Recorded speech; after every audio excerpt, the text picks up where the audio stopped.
hope you're doing so well today. Thank you so much for taking a little bit of time out of your day to listen to me talk.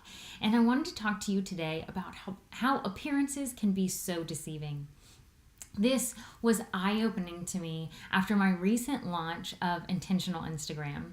And if you follow me on Instagram, I documented the entire process on Instagram stories and talked about the planning, the video shooting, the editing, all of the marketing, all of the production of this course. It was a lot. And my intention was to kind of just show the behind the scenes.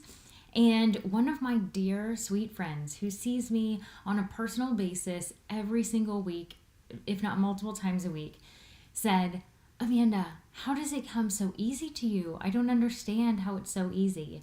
And I thought, what the heck are you talking about? And she said, all of the video and editing and all that stuff, you make it look so easy. And I just want to, first of all, set the record straight that it wasn't easy for me. It was incredibly challenging for me. And so it's just eye-opening to me that the appearance that I, in trying to just show the behind the scenes, made it seem like it was easy. And I think that is the case for so many things in our life. So I use the analogy a lot of like looking over your shoulder in a yoga class at someone else and comparing yourself to that person who is on a completely different yoga journey than yourself. And I'm so guilty of doing that. And so we do this online even more than on a yoga mat because no one witnesses when we look over our shoulder online because we're just looking and we're scrolling and it just naturally happens. And so I wanted to just kind of dive into that and first of all, just say that I was overwhelmed in the production of a digital course. So in launching Intentional Instagram, I felt super overwhelmed because I severely underestimated the time it took to shoot video, edit the video, and then work on the marketing. So just know that if you ever want to launch an online course, please contact me first, and I will happily share the lessons that I learned through that. Because if you know anything about me, you know time management is really my jam. I do really, really well with that. It's a gift I have because I've learned the skill. It's not like I was born with it. I actually had to learn that, and because I learned that, I thought I was going to be just doing well through this process, but that was not my thing for this. So I found myself really exhausted and overwhelmed during that process, and so it wasn't easy for me at all. But at the same time, as I was so worried about all the things, like is the lighting going to be right and is the microphone going to work, the biggest thing I worried about was providing the content for you, the person who's going to purchase Intentional Instagram.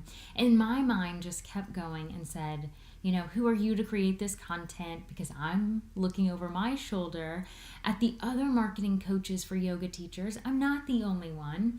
And thinking, they've already got something out there about this, so why are you creating this other thing? And so just dealing with all of that mindset stuff too. But then in the end, I was also super excited about doing it because I know that I offer something different, even if it's just my personality.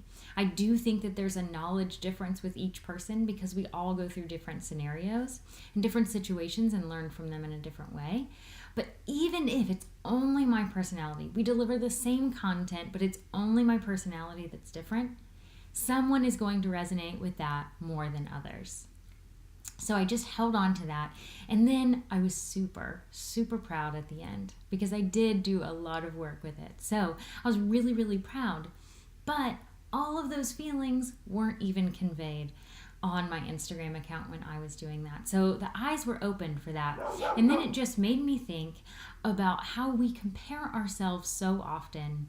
And so, I like to give tips and, very tactical things in my blog. And so this is what I wanted to talk about today is comparing and the 3 things that I think that we should do, myself included, when we find ourselves going into a comparison trap. And the first thing is just to recognize it. Because if we can recognize when we are comparing ourselves, when we're looking over our shoulder, we can capture that thought and move on to something else. But if we don't recognize it, there's nothing else we can do about it.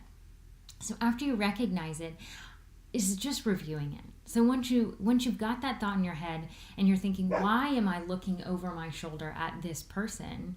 And it's really reviewing and thinking, why am I doing that? Is there something underlying there? And just like myself, when I was thinking, other people produce this content, who am I?